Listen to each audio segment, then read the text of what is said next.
आज संपन्न होत आहे। आपल्या या सर्वांच्या साक्षीनं सौंदर्य रमो घराघरात स्वर्गीय आपली ही नष्ट होऊ दे विपत्ती भीती बावरी।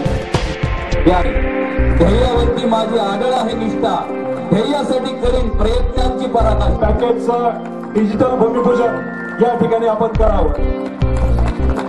अशी घडावी माझ्या हातून तेजोमय पूजा, चंदन व्हावा देहच केवळ भाव फुलांची भरणी गोंधळ।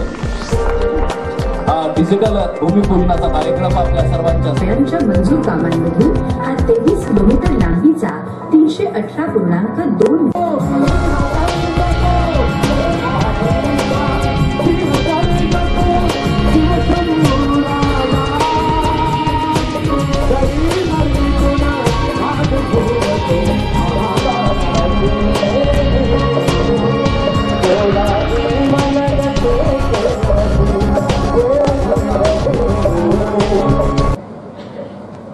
सर, आज बोलायचं आणि 5 मिनिटात बोलायचं म्हणजे काय काय मुद्दे मांडू ह्याची मी तयारी करत होते।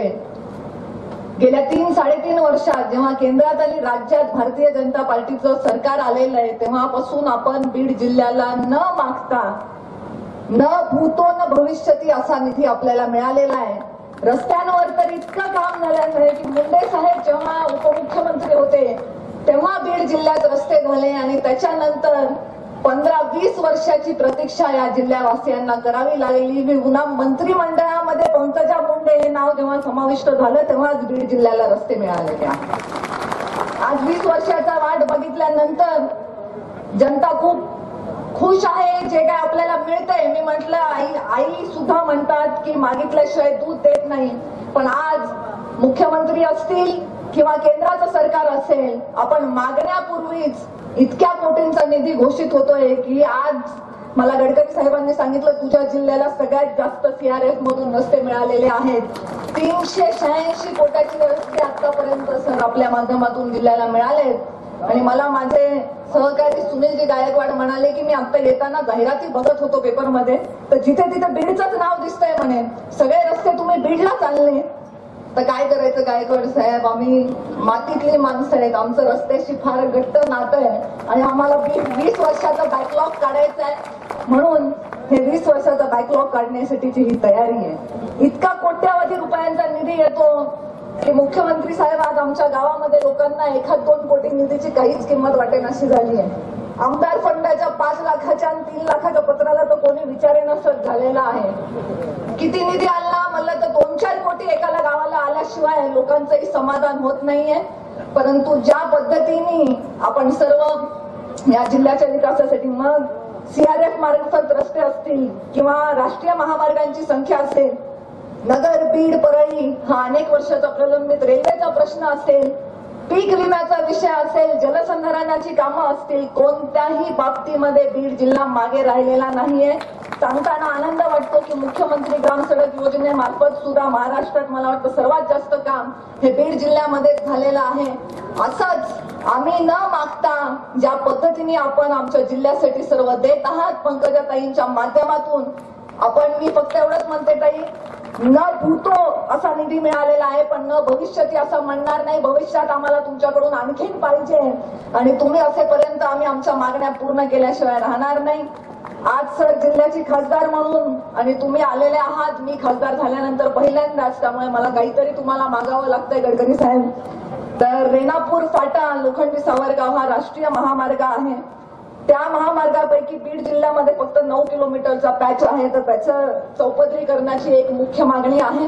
हे निवेदन मी आपल्याकडे सादर केलेलं आहे, परंतु काही प्रमुख ठळक मागण्या इथे बोलून दाखवते। जसं बीडमध्ये आपण बिंदुसराचा पूल आणि बायपास ह्या दोन्ही गोष्टी नॅशनल हायवे अंतर्गत घेतल्या, त्याचप्रमाणे अंबेजोगाई शहरातला पण जो आहे बायपास सोबतच शहरामधून जाणारा जो रस्ता आहे त्याच्या दुरुस्तीकरणाचं काम हे निश्चितच आपल्या माध्यमातून करता येईल। सर्व पुलांचं ब्रिज कम बंधाऱ्यामध्ये रूपांतर करण्यात यावं ही आपली घोषणा आहे आणि त्याची अंमलबजावणी लवकरच मोठ्या प्रमाणात बीड जिल्ह्यामध्ये व्हावी ही एक मागणी आहे। आणि रेल्वे आणण्याचं भाग्य मला माझ्या कारकिर्दीत लाभणार आहे, त्यामुळे रेल्वेशी संबंधित एक मुद्दा आहे सर, आरोबी जे नॅशनल हायवे ऑथॉरिटीने करण्याचं मी आपल्याकडे यापूर्वी निवेदन दिलेलं आहे, तर ते आरोपित सुद्धा तत्काळ मंजूर करून द्यावेत. या फक्त माझ्या मागण्या आहेत. पालकमंत्री म्हणून पंकजाताई आणखीन खूप मागतील तुम्हाला, आणि त्या सगळ्या मागण्या येणाऱ्या काळामध्ये निश्चितच पूर्ण होतील. ज्याप्रमाणे आम्ही न मागता आम्हाला जिल्ह्यासाठी इतका जास्त निधी मिळतोय, त्याचप्रमाणे ही जनता सुद्धा आपल्याला न मागता येणाऱ्या काळामध्ये त्यांचे आशीर्वाद आणि त्यांचं प्रेम आपल्या ओटीत टाकल्याशिवाय राहणार नाही, एवढाच विश्वास या ठिकाणी व्यक्त करते आणि आपल्या वाणीला विराम देते. धन्यवाद. जय हिंद, जय महाराष्ट्र. या महामंचावर मी जी उभी आहे ती केवळ आणि केवळ गोपीनाथ मुंडेंच्या पोटी जन्म घेतला, त्यांच्या पुण्याईमुळे आणि तुमच्या सर्वांच्या प्रेमामुळे. जे या मंचाच्या समोर बसले आहेत ते आणि माध्यमांच्या माध्यमातून महाराष्ट्रातून हा कार्यक्रम बघत आहेत ते, या सर्वांच्या निस्वार्थ आणि निस्तीम सहकार्यामुळे आज ज्या उंचीवर मी काम करत आहे त्या उंचीवर मी आहे हे मी आज जाहीर या महामंचावर कबूल करते. आज लोकांची समर्थ साथ मला लाभली. या जिल्ह्याने मुंडे साहेबांचा बालेकिल्ला म्हणून या जिल्ह्याची ओळख करून देण्यामध्ये माझ्या पाठीमागे आपली सगळी ताकद आज वापरली आहे. माझ्या जिल्ह्यामध्ये गडकरी साहेब आणि देवेंद्रजी फडणवीस यांना सांगायचं तर राजकारण खूप आहे, हे आपल्याला परिचित आहे. गोपीनाथ मुंडेंचा जिल्हा म्हणून मुंडे साहेबांचा पराभव करण्यासाठी या जिल्ह्यामध्ये ताकदीने राजकारण विरोधकांनी नेहमी केलं, पण माझ्या जिल्ह्याच्या विकासाचा मात्र कधीही त्यांनी डुंकुने त्याच्याकडे बघितलं नाही. माझ्या जिल्ह्याच्या लोकांच्या मधली राजकारणाची, भांडणाची, सामाजिक भिंतींची भूक भागवली, पण विकासाची भूक माझ्या जिल्ह्याच्या लोकांच्या पोटात कधी जागवण्याचं काम या विरोधकांनी केलेलं नाही. मी नेहमी म्हणते की आईची माया दाईला येत नाही, त्यामुळे आपलं हक्काचं सरकार केंद्रामध्ये आलं, आपलं हक्काचं सरकार राज्यामध्ये आलं आणि म्हणूनच विकासाचा महामार्गावर आपण या राज्यामध्ये आलेलो आहोत आणि माननीय नितीनजी गडकरी यांच्या माध्यमातून कोट्यावधी रुपयांचा निधी हा आपल्या बीड जिल्ह्याला मिळालेला. मुंडे साहेब आपल्यातून गेले हे दुर्दैव आपलं आहे. आपल्या वाट्याला असं दुःख आलं आणि त्याच्यावर रडत बसण्यासारखा वेळ आपल्याला मिळाला नाही. गेल्या 3 वर्षातली आपली स्थिती अशी आहे, ख्वाब टूटे है मगर हौसले जिंदा है, हम वो है जहां मुश्किलें भी शर्मिंदा है. इतके संकट आपल्यावर आले, पण या संकटातून उभे राहिले. मुंडे साहेबांनी मला सगळ्या गोष्टी शिकवल्या, पिता आणि नेता म्हणून मला घडवलं, पण सर्वात मोठी गोष्ट मुंडे साहेबांनी मला शिकवली ती म्हणजे कृतज्ञता. आणि ती कृतज्ञता व्यक्त करण्यासाठी आज नितीनजी गडकरी यांच्या मंचावर बोलवून या कार्यक्रमामध्ये आज मी जाहीरपणे आमच्या जिल्ह्याला आपण जो सगळ्या हाताने निधी दिला त्याच्याबद्दल मी मनापासून आपली कृतज्ञता व्यक्त करते, आपले आभार व्यक्त करते. कुठलाही आम्ही डेलिगेशन आपल्यापर्यंत आणलं नाही, कुठलाही मोर्चा आम्हाला करावा लागला नाही, कुठलाही उपोषण करावं लागलं नाही. साधं दिल्लीचं विमानाचं तिकीट किंवा एखादा एसटीडीचा कॉल सुद्धा मला लावावा लागला नाही. त्यांचे सहाय्यक हे देऊळगावकरजी यांना मी फक्त एक फोन केला आणि सांगितलं, देऊळगावकरजी मी एक पत्र पाठवत आहे माझ्या जिल्ह्याच्या विकास कामांचं, आपण ते गडकरी साहेबांना दाखवा. आणि देऊळगावकरजींनी एका पत्रावर 8,000 कोटीचा निधी आपल्या जिल्ह्याला मान्य करून घेण्यासाठी गडकरी साहेबांकडे ते पत्र दिलं आणि क्षणात त्यांनी ती सही केली. मी तर म्हणते आमच्या आमदारांनी तर कधी दिल्लीचं तिकीट सुद्धा काढलं नाही. खासदार तर दिल्लीला असतात, काम करतात, पण त्यांना सुद्धा काही मेहनत करावी लागली नाही, कारण हा मुंडे साहेबांचा जिल्हा असल्यामुळे ह्या मुंडे साहेबांच्या जिल्ह्याला सडळ हाताने हा निधी दिलेला आहे. म्हणून जिल्ह्याच्या वतीने, मुंडे साहेबांच्या बाले किल्ल्याच्या वतीने मी आपले जाहीर आभार या निमित्ताने मानते. आपला मागच्या वेळी कार्यक्रम निश्चित झाला होता. या कार्यक्रमाची सगळी आम्ही पूर्व तयारी केली होती, पण त्या कार्यक्रमाला काही अपरिहार्य कारणामुळे आपल्याला तो रद्द करावा लागला. एक 7-8 दिवसापूर्वी आपल्या ऑफिसमधनं मला फोन केला गेला आणि आपण परदेशामध्ये होता आणि आम्हाला सांगण्यात आलं की ही तारीख देण्यात आली. फार कमी वेळामध्ये आम्हाला एवढी भव्य तयारी करावी लागली, पण आम्ही सर्व मेहनतीने ही तयारी केली. मी कार्यकर्त्यांचं अभिनंदन करते. खूप चांगला या कार्यक्रमाला यश आलेला आहे. मराठवाड्यामध्ये आपण जर बघितलं, गडकरी साहेबांच्या माध्यमातून 64,730 कोटी रुपये आले. 64,730 कोटी कशाला म्हणतात? महाराष्ट्रामध्ये 2013च्या आधी मी सहज अभ्यास केला की बीड जिल्ह्याला एवढे केंद्रीय नेते इथे आले, डझनभर आमदार माझ्या बीड जिल्ह्याला दिले, पण माझ्या बीड जिल्ह्याला काय दिलं तर मी बघितलं, बीड जिल्ह्यामध्ये फक्त 2 महामार्ग राष्ट्रीय होते. बीड जिल्ह्यामध्ये 2013 मध्ये ते मुंडे साहेब लोकसभेत गेल्यावर मुंडे साहेबांनी ते महामार्ग आणले होते. तोंडे साहेब लोकसभेला जायच्या आधी युतीच्या शासनामध्ये आपल्याला मार्ग मिळाला, त्याच्यानंतर आपल्याला मार्ग नाही मिळाला. पण आता आपण जर बघितलं तर जिल्ह्यामध्ये 14 राष्ट्रीय महामार्ग झालेले आहेत आणि 811 किलोमीटरचे रस्ते, 6,042 कोटी रुपयाचा निधी ह्या जिल्ह्याला अजून काय आपल्याला पाहिजे. आपण विकासाच्या खड्ड्यांमध्ये होतो, खड्ड्यातून बाहेर निघलं आपल्याला जमत नव्हतं, पण आज विकासाच्या महामार्गावर आपण घेतल्यानंतर आपल्या विकासाचं विमान उंच हवेमध्ये झेप घेतल्याशिवाय राहणार नाही. आणि म्हणून महाविश्वास व्यक्त करण्यासाठी आणि आभार व्यक्त करण्यासाठी बीड जिल्ह्याची जनता, सर्व विचारांची जनता, सर्व विचारांची पुढारी आज आपल्या नेत्यावर आहे, आपल्या मंचावर आहे. मुंडे साहेबांनी मला एक गुरुमंत्र दिला, आपली जबाबदारी आपण कधीही टाळायची नाही. जबाबदारी कुटुंबासाठी असेल ती टाळायची नाही, जनतेसाठी असेल ती तर कधीच टाळायची नाही, संघटनेसाठी असेल तीही कधी टाळायची नाही. मुंडे साहेबांनी हा गुरुमंत्र दिल्यानंतर मला एकच ओळी याच्यामध्ये आठवतात की जिम्मेदारी रास्ता खोजती है. जबाबदारी मुंडे साहेबांनी घ्यायला लावली, जिम्मेदारी घ्यायला लावली. जिम्मेदारी रास्ता खोजती है और गैर जिम्मेदार बहाने खोजते हैं. जे लोक गैर जबाबदार आहेत, ज्यांना विकास करायचा नाही, ते घाणेरडा अपप्रचार करून, घाणेरड्या पद्धतीने आपल्या प्रतिमा मलिन करून जे लोकांच्या मनामध्ये आग प्रवृत्त करण्याचं काम करत आहे.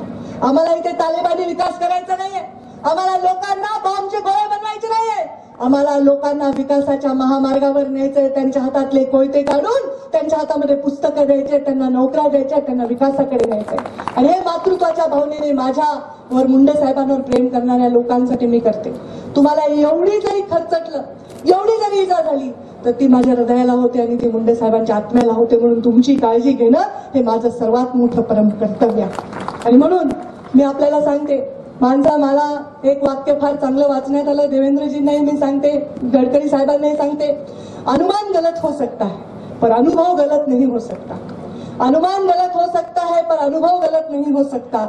अनुमान मन की कल्पना है, अनुभव जीवन की सीख है. आणि माझा जे अनुभव आहे छोटा असेल, पण माझा जो अनुभव आहे त्याच्यातून मी अनुमान लावलेला आहे की माझ्या या लोकांच्या विकासाची आता दिशा आणि दशा बदलताना दिसणार आहे.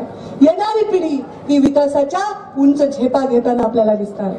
पोहणारा एखादा जर पाण्यामध्ये पोहत असेल तर आपल्याला एखाद्या बुडणाऱ्याला वाचवायचं असेल तर आपण कधी त्याचा गळा धरत नाही, आपण त्या पोहणाऱ्याला सहकार्य करत तो आपल्याला पाठीला बांधून आपल्याला किनाऱ्यापर्यंत नेतो. त्यामुळे मला पोहताना माझ्या पाठीवर खूप लोकांची जबाबदारी आहे आणि ही जबाबदारी करत असताना मी बुडले तर अनेक लोकांनी त्यांचे स्वप्न बुडतील, ही माझ्या मनामध्ये कल्पना आहे. आणि म्हणून माझ्या लोकांच्या उत्थानासाठी, मी तुमच्या विकासासाठी, दिल्ली काय मला म्हणजे अमेरिकेच्या राष्ट्राध्यक्षापर्यंत जावं लागलं तरी मी गेल्याशिवाय राहणार नाही. मुंडे साहेब गमतीने गडकरी साहेब म्हणायचे, ओबामाला फोन लावा म्हणलं तरी मुंडे साहेब लावायचे, कारण समोरच्या माणसाची आलेली इच्छा ही पूर्ण करण्याची आवश्यक आहे. आणि म्हणून मी आपल्या सर्वांना पाठीवर ही जबाबदारी घेऊन हा संघर्ष सागर पार करण्याची शपथ आपल्या सगळ्यांच्या उपस्थितीमध्ये खाणार आहे. आणि आपल्या भागातल्या विकासासाठी, आपल्या भागाच्या माध्यमातून मुख्यमंत्री आपल्या रोज आपल्या जिल्ह्याचे जणू आपल्या मुख्यमंत्री आपल्या घराचा परिवाराचा हिस्सा आहे. आणि आता गडकरी साहेबांच्या येण्याने या जिल्ह्याच्या भविष्यातल्या विकासाला, प्रीतमताई म्हणाले ते बरोबर आहे, न भूतो न भविष्यती असं आम्ही म्हणणार नाही. आम्ही भविष्यती म्हणणार नाही, कारण आम्हाला याच्याही पेक्षा जास्त विकास हा नरेंद्र मोदींच्या नेतृत्वाखाली केंद्र सरकार आणि देवेंद्रजींच्या नेतृत्वाखाली राज्य सरकारच्या माध्यमातून मिळेल असा पूर्ण विश्वास आहे. मी अत्यंत सावध आणि योग्य निर्णय घेऊन मुंडे साहेबांच्याच सारखं बेरजेचं राजकारण करून माझ्यावर विश्वास ठेवणाऱ्या अनेक वर्ष विरोधात राहिले, टोपल्यावर खरी नशिबाला नाही आली, पण कधी मतदान पाठवलं नाही अशा लोकांना कधी आता मी कुठल्याही अन्यायाच्या खाईत लोटणार नाही.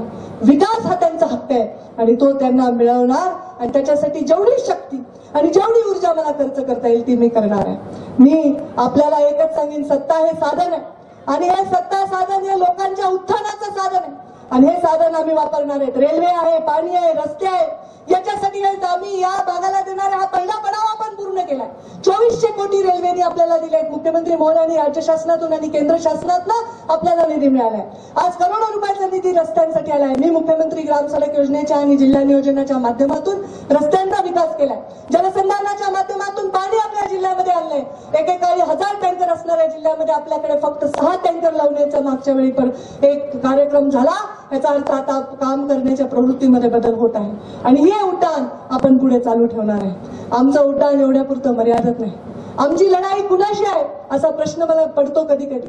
म्हणून ह्याच्यावर एकच उत्तर आहे, खुद से जीतने की जिद है, खुद से जीतने की जिद है, मुझे खुद को ही हराना है, मैं भीड़ नहीं हूँ दुनिया की, मेरे अंदर जमाना है. अशा प्रकारचं नेतृत्व असलेल्या मुंडे साहेबांच्या आत अनेक लोकांची स्वप्न, अनेक लोकांच्या आशा आकांक्षा आहेत आणि त्या गडकरी साहेबांच्या माध्यमातून, केंद्रातून आणि फडणवीसांच्या माध्यमातून राज्यातून पूर्ण करण्यासाठी आम्ही दोघी बहिणी, आमचे सर्व आमदार आणि लोकप्रतिनिधी सदैव सतर्क आणि कार्यरत राहू आणि आपल्या विकासाची उंची देऊ असं आपल्याला आश्वस्त करते आणि माझ्या वाणीला मी विराम देते. धन्यवाद. जय हिंद, जय महाराष्ट्र. धन्यवाद. त्यांना येण्याची संधी मिळाली.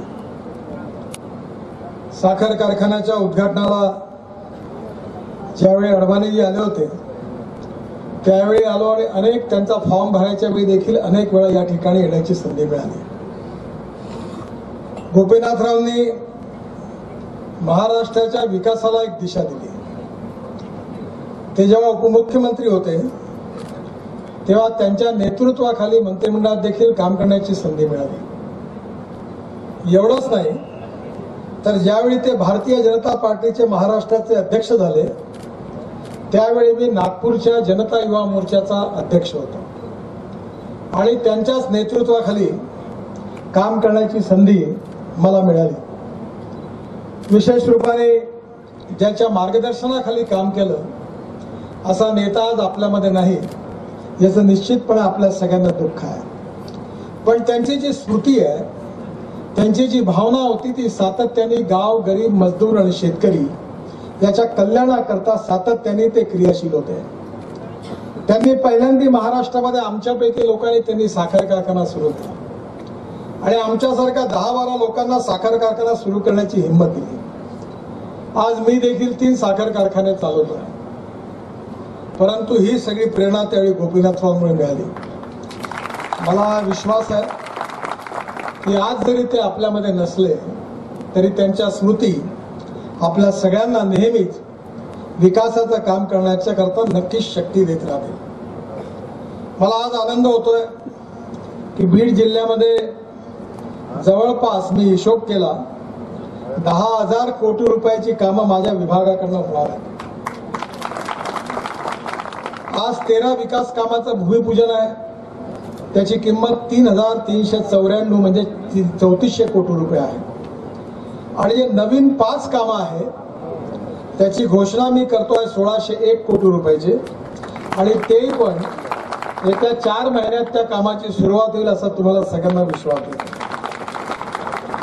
बीड ते तळेगाव 50 किलोमीटर 270 करोड रुपये, तळेगाव ते परळी 440 किलोमीटर 244 कोटी रुपये, परळी ते गंगाखेड 35 किलोमीटर 200 कोटी रुपये आणि बडवणी अंबेजोगाई कळंब 80 किलोमीटर 640 कोटी रुपये आणि अंबेजोगाई कोपरा 30 किलोमीटर 240 कोटी रुपये असा 235 किलोमीटरचं 1,601 कोटी रुपयाचं काम पुढल्या 4 महिन्यात सुरू होईल असा मी आपल्या सगळ्यांना विश्वास देतो.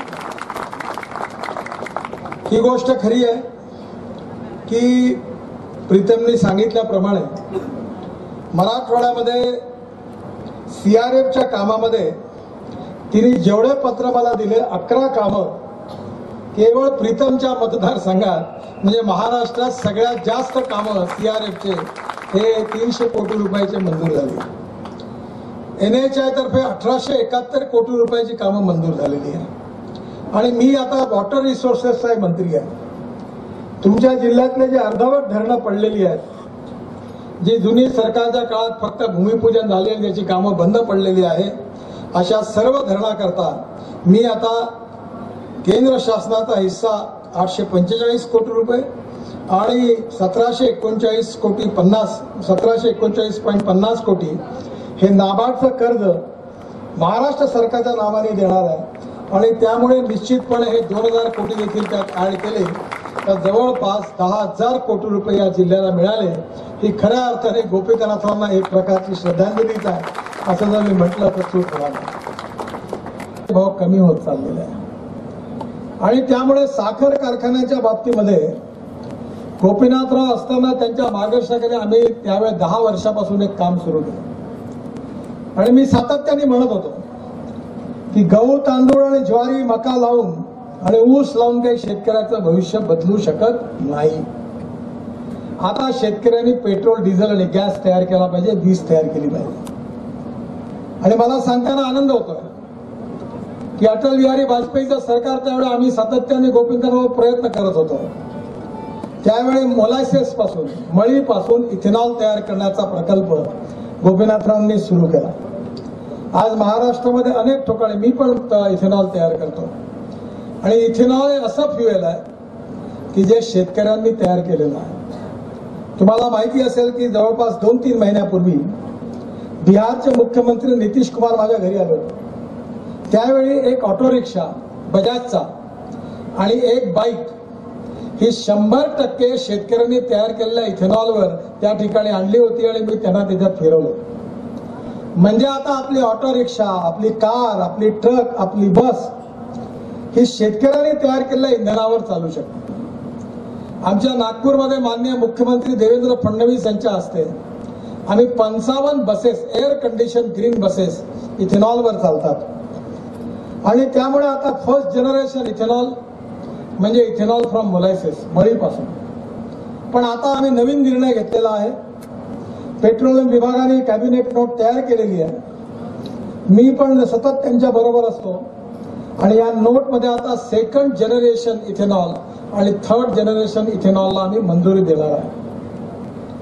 सेकंड जनरेशन इथेनॉल म्हणजे इथेनॉल जे आहे त्याच्यापासून आपण जसं आपल्याला माहिती आहे की पराठ्या, तुराट्या, ज्वारीची फळं, बांबू आणि चिपाड ऊसाचं याच्यापासून इथेनॉल तयार करता येऊ शकतं. मी स्वतः प्रकल्पाचा प्रयोग पाहिला आणि स्वतः हा प्रकल्प सुरू करणार आहे. कारण जगाला दाखवून देणार आहे की होऊ शकतं. आणि म्हणून हे सेकंड जनरेशन इथेनॉल. आणि थर्ड जनरेशन इथेनॉल म्हणजे आता तेल बिया, दाल बिया याला किंमत नाही.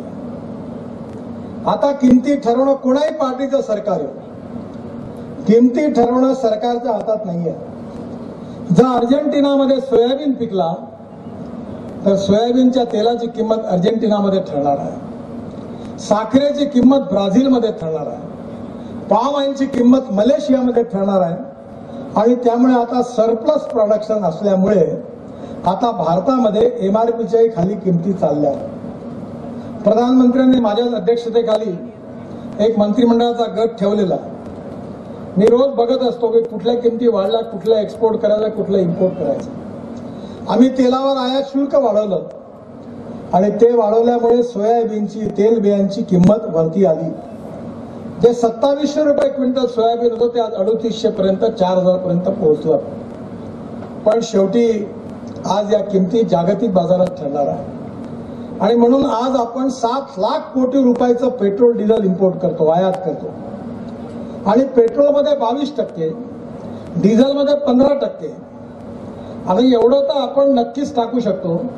आणि आता अमेरिकेमध्ये, ब्राझीलमध्ये आणि कॅनडामध्ये हे Toyota, Honda, Mercedes, BMW, Hyundai या सगळ्या गाड्या ज्या इथे आहेत, तुम्ही जेव्हा अमेरिकेत जाल, ब्राझीलमध्ये जाल, कॅनडामध्ये जाल तेव्हा त्याच्यावर फ्लेक्स इंजिन लिहिलेलं आहे. फ्लेक्स इंजिन याचा अर्थ असा की तुम्ही 100% पेट्रोल टाका किंवा 100% इथेनॉल टाका.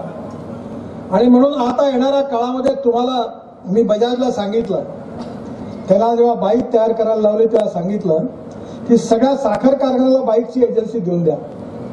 आणि साखर कारखानेवाले आपल्या इथेनॉलचे पंप टाकतील आणि शेतकऱ्यांनी तयार केलेल्या इथेनॉलवर जर बुलेट चालतील. इथेनॉल स्वस्त आहे.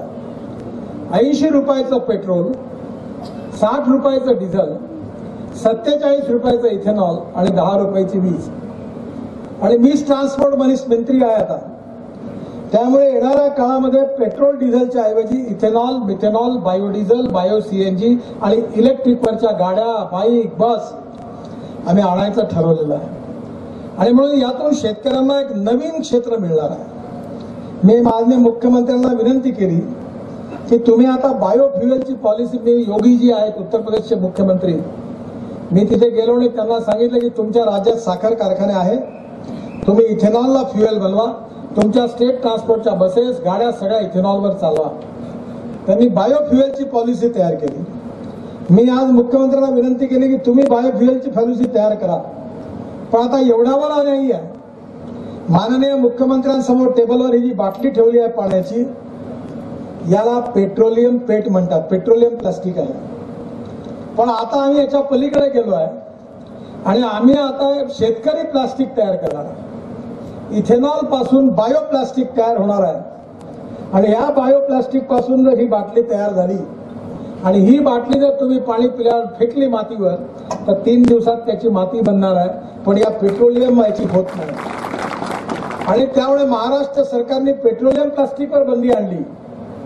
पण मी सुधीर भावना आणि मुख्यमंत्र्यांना विनंती केलेली आहे की तुम्ही आता इंटरेस्ट घ्या आणि बायो प्लास्टिक करता अमेरिकेमध्ये, कॅनडामध्ये, युकेमध्ये आता कोका कोला, पेप्सीच्या बाटल्यांकरता, फूड आयटम करता बायो प्लास्टिक मॅन्डेटरी केलेलं आहे. आणि म्हणून मी आता हे इम्पोर्ट केलं. मी स्वतः इम्पोर्ट केलं आणि नागपूरच्या प्लास्टिकवाल्यांना बोलावलं आणि त्यांना तुम्ही या प्लास्टिकच्या बाटल्या तयार करून दाखवा, डबे तयार करून दाखवा. आणि पुढल्या 15 दिवसात हे सगळे घेऊन मी मुख्यमंत्र्यांकडे जाणार आहे आणि मी त्यांना सांगणार आहे की हे पेट्रोलियम प्लास्टिक बंद करा, पण हे शेतकऱ्यांचं बायो प्लास्टिक सुरू करा. म्हणजे इथेनॉल जेवढं आपण तयार करू तेवढं विकल्या जाईल आणि आपण शेतकऱ्यांना चांगला भाव देऊ शकू. हे सगळे धोरणं भारत सरकारने निश्चित केलेले आहे. आणि येणाऱ्या काळामध्ये ऊस उत्पादक शेतकऱ्याचं रक्षण कसं करता येईल, त्यामुळे त्याच्याकरता नवीन नवीन गोष्टी कशा तयार करता येतील आणि त्यातून शेतकऱ्यांना 2 पैसे अधिक कसे मिळवून देता येतील, हाच विचार त्याच्या मागे आहे. मला विश्वास आहे की आज आपण जलसंवर्धनाचे काम हातात घेतलेलं आहे. या देशामध्ये 30 नदी जोड प्रकल्प मी हातात घेतले आहेत. 8 लाख कोटी रुपयाचे प्रकल्प आहेत आणि त्यातले 5 प्रकल्प आता आम्ही ताबडतोब या वर्षात सुरू करणार. मुख्यमंत्र्यांनी आग्रहाने गोदावरीचं पाणी जे आपल्या विशेषतः समुद्रात वाहून जातं गुजरात आणि महाराष्ट्र सीमेवर, त्या ठिकाणी दमणगंगा आणि पिंजाळ असा एक मोठा प्रकल्प 50,000 कोटीचा आम्ही मंजूर केला आणि सगळं पाणी वाचवून ते आम्ही 4 प्रकल्पात आणणार आहे. आणि ते पाणी गोदावरी सोडून जायकवाडीपासून सगळे जे धरणं आहेत मराठवाड्यातले ते 100% भरल्याशिवाय राहणार नाही, एवढं पाणी मराठवाड्यात आणणार आहे. अशोक चव्हाणांनी जुन्या करारावर सही केली होती.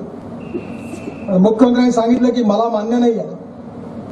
मला त्यांनी मागणी केली की हे 4 प्रकल्प तुम्ही करून द्याल तरच मी सही करीन. मी पण महाराष्ट्रात आहे. मी म्हणलं हरकत नाही, तुम्ही म्हणताय 4 प्रकल्प मी अजून मंजूर करून देतो. 50,000 कोटीचा एकच प्रकल्प मंजूर केलेला आहे. या वर्षात त्याचं काम सुरू होणार आहे आणि 3 वर्षात पाणी आणण्याचा प्रयत्न आहे.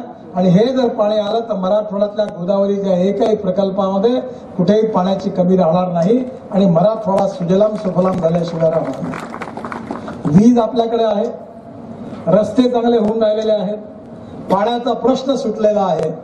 ड्रीप इरिगेशन करता महाराष्ट्र सरकारने नवीन योजना तयार केलेल्या आहेत. कम्युनिकेशनची साधनं आलेली आहे आणि म्हणून महाराष्ट्र बदलतो आहे. सुखी, समृद्ध, संपन्न, शक्तिशाली महाराष्ट्र, जिथे शेतकऱ्याच्या मालाला किंमत मिळाली पाहिजे, तरुण मुलाच्या हाताला काम मिळालं पाहिजे, पर कॅपिटा इन्कम ग्रामीण आणि शहरी भागामध्ये वाढलं पाहिजे आणि गावं जशी शहर समृद्ध झाली तशी गावही समृद्ध आणि संपन्न झाली पाहिजे. मी पण 50,000 एकर ऊस माझ्या क्षेत्रात आहे. 3 साखर कारखाने चालवतो. 2.5 lakh litre per day ethanol तयार करतो. मी आता सगळ्या क्षेत्रात सांगितलं की सगळे घरं बांधू. मुख्यमंत्र्यांनी सांगितलं, प्रधानमंत्री सांगितलं की प्रत्येक गरीब माणसाला घर मिळेल. मी नागपूरला 50,000 घरं देवेंद्रजींच्या सहकार्याने बांधायला घेतली आणि मी कलेक्टरला सांगितलं की घराची किंमत किती असली पाहिजे. त्यांनी पहिले सांगितलं 2200 रुपये स्क्वेअर फूट.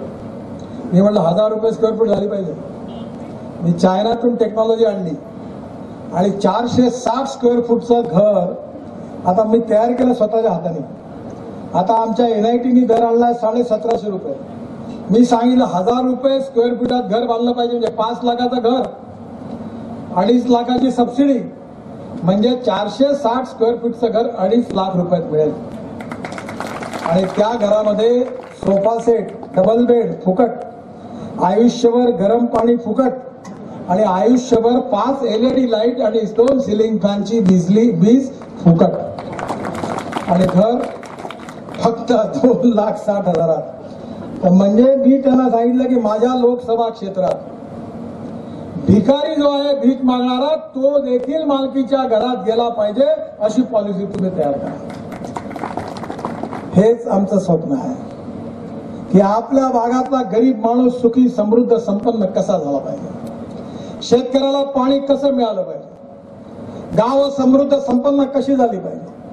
रोजगाराकरता औरंगाबाद, पुणे आणि मुंबईला जाण्याची गरज नाहीये. मी आताच मुख्यमंत्र्यांना सांगितलं की बायोफ्युएलची पॉलिसी तयार करा आणि तुम्ही मोठ्या प्रमाणात मराठवाड्यात केवळ 50 उद्योग सुरू होतील ग्रामीण भागात, बगासपासून इथे गाव. आणि तुम्हाला अजून एक विनंती करीन की भीमा नावाचा एक बांबू आहे. मी आता आमच्याकडे विदर्भात सुरू केला आहे. सुधीर मुनगंटीवार मी आता 10,000 शेतकऱ्यांचा मेळावा घेणार आहे आणि त्यांच्या योजनेत शेतकऱ्यांना झाडं लावायला लावणार आहे. बांबूपासून शर्ट तयार होतो, बांबूपासून जर्सी तयार होते, बांबूपासून लोणचं तयार होतं आणि बांबूपासून इथेनॉल तयार होतं, बांबूपासून पेपर तयार होतो. आणि आम्ही आता तुम्ही आपल्या सगळ्या शेताच्या धुऱ्यावर जर बांबू लावला तर साखर कारखाना उसाच्या भावाने बांबू विकत घेऊ शकतात, कारण बांबूपासून वीज तयार करतात. मला विश्वास आहे की इनोव्हेशन, एंटरप्रिनरशिप, टेक्नॉलॉजी, रिसर्च, याला आपण नॉलेज म्हणतो, ज्ञान, and conversion of knowledge into wealth, हेच आपल्या देशाचं भविष्य आहे. त्यामुळे येणाऱ्या काळामध्ये आता कोणी बीडमधून, परळीमधून, अंबेजोगाईमधून औरंगाबाद, पुण्याला जाणार नाही, तर गेलेली लोक पुन्हा एकदा अंबेजोगाई, बीड आणि परळीकडे वापस येतील. हे धोरण आमच्या सरकारला राबवायचं आहे. आणि मला विश्वास आहे की आमचे प्रधानमंत्री नरेंद्र मोदी आणि मुख्यमंत्री देवेंद्र फडणवीस यांच्या नेतृत्वाखाली हा इतिहास बदलल्याशिवाय राहणार नाही. हे चित्र बदलेल. गावं समृद्ध आणि संपन्न होतील, रस्ते अमेरिकेसारखे चकाचक राहतील. मला आता अडासकर साहेबांनी सांगितलं की इथे आम्हाला रोड साईड अमेनिटीज करून द्या. मी जरूर करून देईन. मी तर एवढं पुढे गेलो की मी पाण्यावर उतरणारं विमान आणली आहे. तुमच्या पुढल्या 6 महिन्यामध्ये जमलं तर बीडच्या तलावामध्ये विमान उतरून देईल. मी आता विमान एक मुंबईला आणलं होतं, त्यात मोदी पण फिरले आणि आता पॉलिसी तयार केलेली आहे की पाण्यावर, लेकमध्ये, तलावात विमान उतरेल. एअरपोर्टची गरज नाही. एक बस आम्ही विकत आणली आहे मुंबईला, ती पाण्यावरही चालते आणि रस्त्यावरही चालते. आता टेक्नॉलॉजी बदलली आणि येणाऱ्या काळामध्ये अशी टेक्नॉलॉजी आणू की शेतकरी समृद्ध संपन्न होतील, गावं समृद्ध संपन्न होतील. देशातच नाही तर जगातलं आदर्श राज्य ठरेल. हेच आपल्या सगळ्यांचं स्वप्न आहे. हेच गोपीनाथजींचं स्वप्न होतं. आणि मला आनंद आहे की पंकजा आणि त्याचबरोबर आपली सांसद प्रीतम, या दोघी जणी चांगलं काम करतात. त्यांना तुमचा आशीर्वाद असाच तुम्ही ठेवा. त्या नक्कीच तुमचे स्वप्न, गोपीनाथरावांचे स्वप्न जे तुम्ही गोपीनाथ तुम्हाला दिले आहेत ते पूर्ण केल्याशिवाय राहणार नाही असा विश्वास व्यक्त करतो. आणि पुन्हा एकदा गोपीनाथरावांच्या स्मृतींना अभिवादन करून मी माझं भाषण संपवतो. धन्यवाद. धन्यवाद साहेब. ते आदरणीय गोपीनाथराव मुंडे यांचं पुण्यस्मरण करतो. मंचावर उपस्थित भारत सरकारचे मंत्री आदरणीय नितीनजी गडकरी, प्रदेशाचे अध्यक्ष रावसाहेब पाटील दानवे, ज्यांच्या नेतृत्वामध्ये हा जिल्हा वेगानं प्रगती करतोय, त्या राज्याच्या ग्रामविकास मंत्री पंकजाताई मुंडे, माझे दुसरे सहकारी संभाजीराव पाटील निलंगेकर, आपल्या लोकप्रिय खासदार प्रीतमताई मुंडे, लातूरचे लोकप्रिय खासदार डॉक्टर सुनील गायकवाड, सन्माननीय ज्येष्ठ आमदार जयदत्त अण्णा क्षीरसागर, भीमराव अण्णा धोंडे, आरटी जिजा देशमुख, लक्ष्मणराव पवार, संगीताताई ठोंबरे, त्याचप्रमाणे सुधाकरराव भालेराव, फुलचंदजी कराड, सविताताई गोल्हर, गोविंदराव केंद्रे, केशवराव आंधळे, डॉक्टर स्वरूप सिंग हजारी, गणेशराव हाके, रमेश भाऊ अडसकर, रमेशराव पोकळे, संतोषजी हांगे, इंद्रजित पंडित, आदित्य सारडा, मंचावर उपस्थित सर्व अधिकारी आणि उपस्थित सर्व भगिनी आणि बंधूंनो, मी फार वेळ बोलणार नाही. 2 कारणांनी. एक तर माझा घसा बसलाय आणि दुसरं 5:20 आम्हाला इथनं टेक ऑफ करायचं आहे. पण मला एका गोष्टीचा अत्यंत आनंद आहे की आज जो कार्यक्रम या ठिकाणी होतोय, संपूर्ण महाराष्ट्रामध्ये सर्वात जास्त निधी रस्त्यांकरता जर कुठल्या जिल्ह्याला मिळाला असेल तर तो या बीड जिल्ह्याला मिळाला आणि त्या कामाचं भूमिपूजन आज आपण या ठिकाणी केलं. खरं तर आपण जर कुठलाही देश प्रगत कसा झाला हे बघितलं तर देशाच्या प्रगतीमध्ये सर्वात मोठा वाटा हा रस्त्यांचा असतो. रस्त्यांच्या माध्यमातून उद्योग येतात, रस्त्यांच्या माध्यमातून शेतमालाला भाव मिळतो, रस्त्यांच्या माध्यमातून रोजगार तयार होतो आणि त्यातून खऱ्या अर्थानं संपूर्ण चित्र आणि अर्थव्यवस्थाही बदलत असते. आणि आज त्या रस्त्यांचं मोठं जाळं या बीड जिल्ह्यामध्ये आणि महाराष्ट्रात तयार होत आहे. आपण विचार करा, या महाराष्ट्रामध्ये 67 वर्षामध्ये एकूण 5000 किलोमीटरचे राष्ट्रीय महामार्ग तयार झाले. पण गेल्या 3.5 वर्षामध्ये माननीय गडकरी साहेबांच्या माध्यमातून 15,000 किलोमीटरचे राष्ट्रीय महामार्ग या महाराष्ट्राला मिळाले. म्हणजे 67 वर्षात 5,000 किलोमीटर आणि 3.5 वर्षामध्ये 15,000 किलोमीटर. आणि आत्ताच मला गडकरी साहेब सांगत होते की 15,000चा तुझा आकडा जुना झालाय, आता ते 20,000 किलोमीटर झालेले आहेत. इतक्या मोठ्या प्रमाणात हे रस्ते या ठिकाणी मिळाले. पण गडकरी साहेब, मला आपल्याला सांगितलं पाहिजे की आपण इतक्या मोठ्या प्रमाणात राष्ट्रीय महामार्गाचं जाळं तयार करतात. आम्हाला देखील असं वाटलं की आपण चांगले राष्ट्रीय महामार्ग तयार कराल आणि आमच्या गावाचे रस्ते जर तसेच राहतील तर मग लोक म्हणतील की बाहेर रस्ते मोठे आणि गावामध्ये रस्त्याचं नामोनिशाण नाही. आणि म्हणून आम्ही ठरवलं की गावातले रस्ते चांगले झाले पाहिजे. आणि आमच्या पंकजाताई मुंडेंनी मुख्यमंत्री ग्राम सडक योजना तयार केली. आणि मला सांगताना आनंद वाटतो, 3 वर्षामध्ये 30,000 किलोमीटरचे रस्ते हे गावांना नेणारे आम्ही या ठिकाणी तयार करतो. आणि जसं तुम्ही देशामध्ये किंवा महाराष्ट्रात सर्वात जास्त राष्ट्रीय महामार्ग बीडला दिले, तसेच पंकजाताईंनी आणि आम्ही ग्रामीण रस्त्यामध्ये देखील सर्वात जास्त ग्रामीण रस्ते या बीड जिल्ह्यालाच दिले. आणि त्याचं देखील काम जे आहे ते या ठिकाणी सुरू झालेलं आहे. खरं तर मला एका गोष्टीचा आनंद आहे, पंकजाताईंच्या रूपानं एक अत्यंत कार्यक्षम अशा प्रकारचे सहकारी मला मंत्रिमंडळामध्ये मिळाल्या.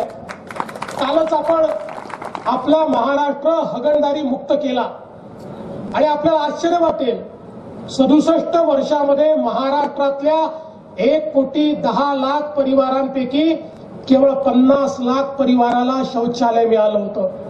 60 लाख परिवार असे होते की ज्यांच्याकडे शौचालय नव्हतं. माननीय मोदीजींनी सांगितलं, आपण मंगळावर यान पाठवतोय, विज्ञानामध्ये प्रगती करतोय, IT मध्ये प्रगती करतोय, पण देशामध्ये 60% लोकांकडे साधं शौचालय नाही. आमच्या माता भगिनींना त्या ठिकाणी बाहेर जावं लागतं, ही अवस्था आहे. आणि म्हणून 2019 पर्यंत आपल्याला ही शौचालय तयार केली पाहिजे. आम्ही बसलो, ठरवलं. मी पंकजाताईंना आणि आमचे बबनराव लोणीकर स्वच्छता मंत्री यांना बोलवलं आणि या दोघांना सांगितलं, मोदीजींनी जरी 2019 पर्यंत प्रत्येक घरी शौचालय सांगितलं असलं तरी महाराष्ट्रात मार्च 2018 पर्यंत प्रत्येक घरी आपल्याला शौचालय द्यायचं आहे. बबनराव लोणीकर आणि पंकजाताई ग्रामविकास विभाग आणि पाणी पुरवठा स्वच्छता विभाग या 2 विभागानं गेल्या 3.5 वर्षामध्ये मिशन मोडमध्ये काम केलं. आणि काय चमत्कार झाला बघा, 67 वर्षामध्ये 50 लाख घरी शौचालय आणि 3.5 वर्षामध्ये 60 लाख घरी शौचालय हे आम्ही त्या ठिकाणी बनवलं. आणि काल देशातलं पहिलं मोठं राज्य हे महाराष्ट्र ठरलं आणि प्रत्येक घरी शौचालय पोहोचवण्याचं काम आम्ही त्या ठिकाणी केलं. आता दुसरं काम आपण हातामध्ये घेतलंय. 19 पर्यंत आमच्या महाराष्ट्राच्या ग्रामीण भागात राहणाऱ्या प्रत्येक गरीबाला घर आपल्याला द्यायचं आहे. जो बेघर आहे अशा प्रत्येक गरीबाला घर द्यायचं आहे. 2012 साली झालेल्या सर्वेक्षणाप्रमाणे महाराष्ट्राच्या ग्रामीण भागामध्ये 12 लाख लोक असे आहेत की जे बेघर आहेत. या 12 लाख लोकांपैकी आता 10 लाख लोकांचं आम्ही त्या ठिकाणी सर्वेक्षण पूर्ण केलंय, त्यांची नोंदणी केली आहे. उरलेल्या 2 लाख लोकांची नोंदणी ही लवकरच आम्ही करणार आहोत. आणि आम्ही हे ठरवलंय की ज्यांची नोंदणी झाली अशा प्रत्येकाला येत्या 3 महिन्यामध्ये घराचा पहिला हप्ता आम्ही देऊ आणि 2 वर्षामध्ये सगळे पैसे देऊन या महाराष्ट्रामध्ये एकही बेघर राहणार नाही. आणि त्या निमित्ताने माझी विनंती आहे की आपण सर्वांनी पुढाकार घेतला पाहिजे. आमच्या संभाजीराव निलंगेकरांनी मला सांगितलं की मी महाराष्ट्रातला पहिला जिल्हा लातूर बनवेन की ज्याच्यामध्ये प्रत्येक बेघराला घर असेल. पण लातूर सोबत माझी इच्छा आहे हा बीड जिल्हा आमच्या गोपीनाथरावांचा जिल्हा आहे. आमच्या गोपीनाथरावांनी वंचितांकरता काम केलं, ऊसतोड कामगारांकरता काम केलं, गरिबाकरता काम केलं. त्यामुळे या महाराष्ट्रामध्ये आमचा बीड जिल्हा असा जिल्हा झाला पाहिजे की 2019 पर्यंत त्या जिल्ह्यामध्ये एकही बेघर राहणार नाही. प्रत्येक बेघराला घर मिळेल ही व्यवस्था आपल्याला उभी केली पाहिजे. आज या निमित्ताने मला सांगितलं पाहिजे विविध योजनांच्या माध्यमातून शेतकऱ्याच्या पाठीशी उभं राहण्याचं आपण काम केलं. आणि बीड जिल्ह्याचं मी अभिनंदन करेन की प्रधानमंत्री पीक विमा योजनेमध्ये संपूर्ण देशामध्ये पहिल्या क्रमांकावर जर कुठला जिल्हा असेल तर तो आमचा बीड जिल्हा या ठिकाणी ठरला. आणि आपण बघा पूर्वीच्या योजनेमध्ये 15-20 कोटी रुपये देखील त्या ठिकाणी आपल्याला मिळत नव्हते. पण आज 800 कोटी रुपये हे आपल्याला या पीक विम्याच्या माध्यमातून या ठिकाणी मिळत आहेत.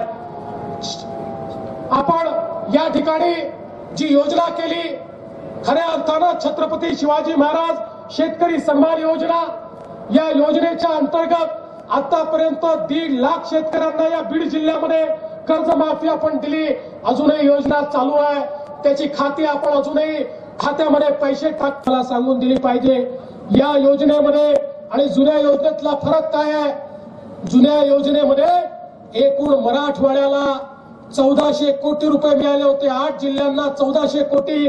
आणि आपल्या छत्रपती शिवाजी महाराज शेतकरी सन्मान योजनेमध्ये एकट्या बीड जिल्ह्याला आतापर्यंत 700 कोटी रुपये मिळाले आहेत आणि अजून 400 कोटी रुपये या ठिकाणी मिळतील अशा प्रकारचा अंदाज आहे. त्यामुळे एक प्रकारे मोठ्या प्रमाणात शेतकऱ्याच्या शेतमजुराच्या पाठीशी उभं राहण्याचं काम हे आपण या ठिकाणी करतोय. आज जलयुक्त शिवारच्या माध्यमातून या बीड जिल्ह्यामध्ये आणि या महाराष्ट्रामध्ये इतकं उत्तम काम झालं. मी मगाशी परभणीमध्ये होतो. परभणीमध्ये 400 टँकर लागायचे, त्याच्याऐवजी केवळ 20 टँकर लागले.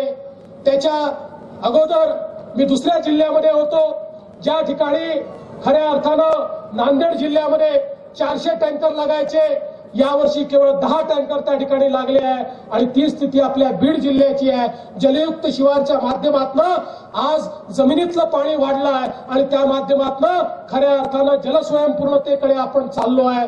बंधू भगिनींनो, मी आजच्या या निमित्ताने वेळेची कमतरता आहे, फार बोलणार नाही. पण एकच गोष्ट सांगतो, माननीय गडकरी साहेब असतील, माननीय मोदीजी असतील, पंकजाताई असतील, प्रीतमताई असतील, आम्ही सगळे लोक या ठिकाणी आज एकच संकल्प व्यक्त करतो की ज्या शेवटच्या माणसाकरता माननीय मुंडे साहेबांनी आपलं जीवन बलिदान केलं, आपल्या जीवनामध्ये ज्या शेवटच्या माणसाकरता मुंडे साहेब सातत्याने काम करत होते, त्या शेवटच्या माणसापर्यंत विकास जोपर्यंत पोहोचत नाही तोपर्यंत आम्ही दम घेणार नाही, श्वास घेणार नाही. एवढंच या निमित्ताने बोलतो. पुन्हा एकदा गडकरी साहेबांचे आभार मानतो. पंकजाताई, प्रीतमताई आणि सर्व आमदारांचं, खासदारांचं या ठिकाणी मनपूर्वक अभिनंदन करतो आणि माझं बोलणं संपवतो. जय हिंद, जय महाराष्ट्र.